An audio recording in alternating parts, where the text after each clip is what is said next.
Yo, what is up, everyone? It is the Beast. Welcome back to the channel, The Beast On.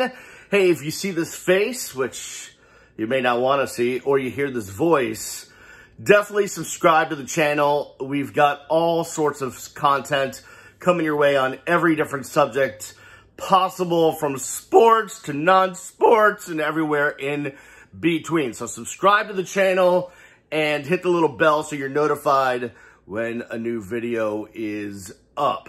Now, a couple things to start this off. One, you will notice I am in my bedroom.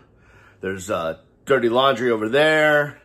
We got the mirror over there, light over here. Not the best setting to do a video from, but as I've explained in the last couple of videos, this is basically where I have to stay all day because the wife is doing virtual school out there, out that way, and the son is doing virtual school up there. So this is it. I have to stay in this room. Now, I do have a green screen and light setup. I can make a whole studio in here, but I have to like completely remove the room around in order to get that to happen. And I'm just a lazy bleep, so I haven't done that yet. But eventually we'll get there. Now, the other thing I want to say is normally, like I say, I don't like to do videos that are reactionary to something that happened the day before, or something that's gonna, like 3 days from now, is gonna be dated. Because I want this video, someone could see it 2 weeks from now, and it would still have meaning. But the Heat got a big win last night. So we've got to talk about that, and we will right after I show you. See, I have I have two collections that I'm very proud of. One is hats. I have all sorts of hats, mostly Miami Hurricanes hats. I have a collection of Miami Hurricanes hats going back to the 80s that I love, and I don't really wear them. They're in storage, but they're awesome. And the other thing I love is weird or cool t-shirts. So right here, I'm wearing Pablo Escobar. Get it? Pablo Escobar. Get it? All right, I just wanted to do that. All right, Heat with a big win last night, game one of the Eastern Conference semifinals against the Milwaukee Bucks. Bucks were favored by 5 or 6, and the Heat came and whipped that ass. Now, actually just one person would have you believe that I'm a Celtics fan. And let me explain that real quick. So Brendan Tobin, my former co-host on 7 Night of the Ticket, now hosting the show with Leroy Horde, because I was let go in November. But I miss those guys so much, and I'm glad that we still talk and text and all of that stuff. It's one of the things that in my deep depression that I've been through over the last however many months because of pandemic and being laid off 3 times and everything that's gone on in my life, one of the things that keeps me sane is being able to be in contact with those guys. I love chatting with those guys. They will forever be friends, and hopefully we'll work together in the future. We'll see. But Tobin likes to tell you that I'm a Celtics fan, right? So let me explain this. I grew up a Celtics fan, certainly. Grew up in Boston, right? Grew up a Celtics, Red Sox, Bruins, Patriots fan. But for the most part, a lot of my loyalties to Boston sports teams have stayed. And there's a reason for a lot of that. One is, so the Bruins, okay? My next door neighbor growing up was Brad Park, famous defenseman for the Boston Bruins. And he was my next door neighbor, and we spent a lot of time together, and that was from the time I was 2 on, right? So, and he used to get us seats behind the bench and hand me pucks, and I was introduced to a lot of the Bruins. I met them all, and so for that reason, I'll always be loyal to the Bruins. Nothing against the Panthers. It's just going to be hard to shake something personal like that, where I really have a personal connection to that franchise. And really, my biggest love of a franchise growing up was the Bruins. I love the Bruins growing up. I used to see Rick Middleton at my barber. I used to, I saw guys in the mall. I lived in a town where Mike Milbury was one of my assistant Little League coaches. His son Owen was on my team. So I just have a big connection to the Bruins. So yeah, I'll root for if the Panthers make a run, I'll root for them. But otherwise, I'm a Bruins fan. Meanwhile, the Bruins are suck, but not suck, but they're not going to win the Stanley Cup this year. So so there's that connection. Then there's the Red Sox, right? When you love the Red Sox, when you grow up in Boston, it's just ingrained into you that you love the Red Sox. It's part of the DNA of the hub, as we call Beantown. You can't grow up there and not love the Red Sox. I love the Red Sox with all my heart. I will never not love the Red Sox. That doesn't mean I don't love the Marlins as well. I do. It's not the same. One, because, well, the Marlins do have two championships. They haven't been around since, before the Titanic crashed.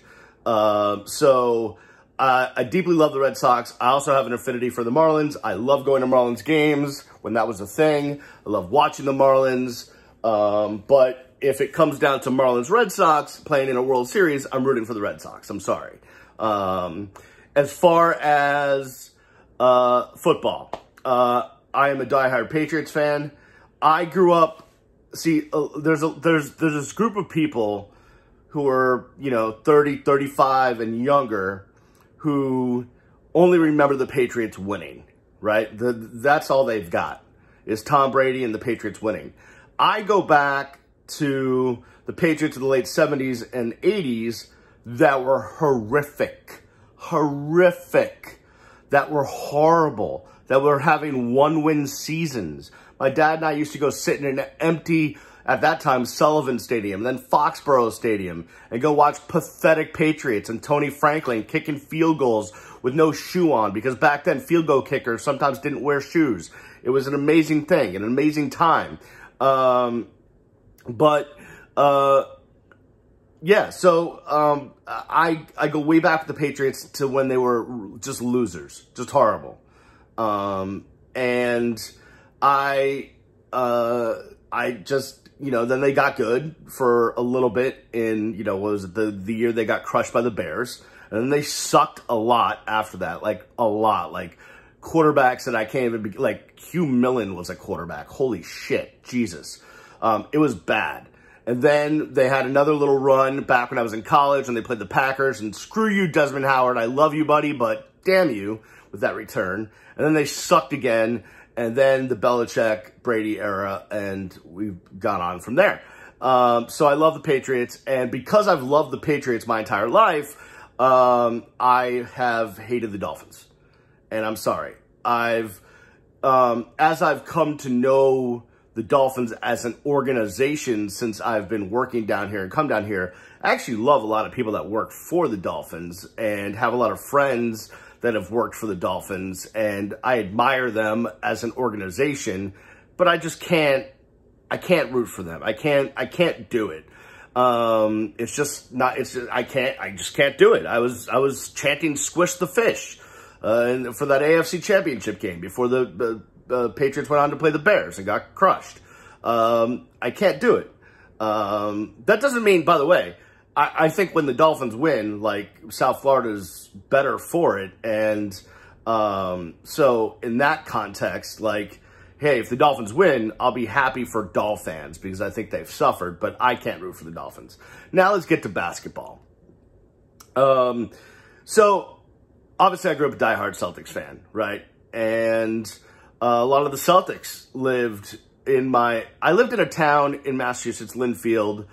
It was like an upper middle class town, but a lot of the athletes and a lot of people chose to live there because for the same reason that my parents chose to live there, which is logistically speaking, Linfield is set in a place where there's two major highways that intersect right there. And the two major highways are I-95, or as we call it in that area, 128. If you look at the map of the road structure of Massachusetts, you will see two semicircles that go around Boston. So one is like the inner loop is 128, and then the outer loop is 495. So we lived at the intersection of 128 and Route 1. Route 1 is what you guys call US 1, down here, Federal Highway, Dixie Highway, whatever you want to call it. we call it Route 1 up there, and Route 1 is like down here, Route 1, US 1 is more of like stoplight, stoplight, stoplight, stoplight, stoplight. It's the long way to go, right? If you're going to go that north-south, you're going to take 95. But where I live, where I grew up in Linfield, basically Route 1 is a highway. Like you buzz along at 60, 70 miles an hour. So basically, if you lived in Linfield, you could get to Boston in 20 minutes, or if you take 128, you could get to any of the outer suburbs in 20, 30 minutes. It was a really convenient location to live there. And that's why a lot of the athletes, a lot of business people chose to live in that town, because no matter where they worked, they could get there easily from the town that I lived in. So, getting back to the Celtics, you know, I obviously grew up a huge Celtics fan. Was going to the Garden. Back then, you would get dressed up to go to basketball games. Like, people were wearing suits. I wasn't, but people were. I mean, I remember going to the '86 finals, and people were taking their shirts off because there was no air conditioning in the Boston Garden. And, I mean, crazy stuff. And also Chris Ford, who historically, if you want a little fact nugget in your face, Chris Ford, who played for the Celtics and then coached the Celtics, Chris Ford was the first person in the NBA to hit a three-pointer. How about that? He lived in my town. I played soccer with his son. His son was a great goalie. Chris Ford's wife was the piano player for chorus and band, and there was just a lot of connections I had to the Celtics, and I love the Celtics. But then, fast forward, I moved down here to Miami in 1994 to go to the University of Miami. And what I found out is that at the time, I was looking for, you know, something. I'm a college student looking for cheap entertainment. At one point in time, in the winter of 1995, I had my car taken away from me because my first semester with a car was not exactly my best semester grade-wise, I'm just going to say. I got to college and really just stopped studying. And if you looked at my GPA, you'd see that. So I had my car taken away. So for me, it was, what could I do that would entertain me that I could take the Metro Rail or a bus to? Because I didn't have any transportation. And taking the cab thing at the time, like I would take a cab to the Grove, but not taking a cab everywhere, all over the place. So my friends and I found that we could jump on the Metro Rail and get dirt. And at that time, there was a Ticketmaster window on the UM campus, right? This was before computers. So you had to go buy your tickets in person. So we'd buy some Heat tickets. We'd jump on the Metro Rail. We'd go watch the Heat play at the Miami Arena. And at the time, the Heat were still relatively new. They were only 6 years old at the time. And so it wasn't like I had some ill will towards the Miami Heat. It wasn't like the Patriots Dolphins. So I started going to Heat games in '95, and I enjoyed it. I loved it. I loved going to the arena. I loved watching the Heat games, loved watching those teams play. And while I would still root for the Celtics, I really felt like I was becoming a Heat fan. I was going to a lot of games, and I liked the team. I liked what they were doing.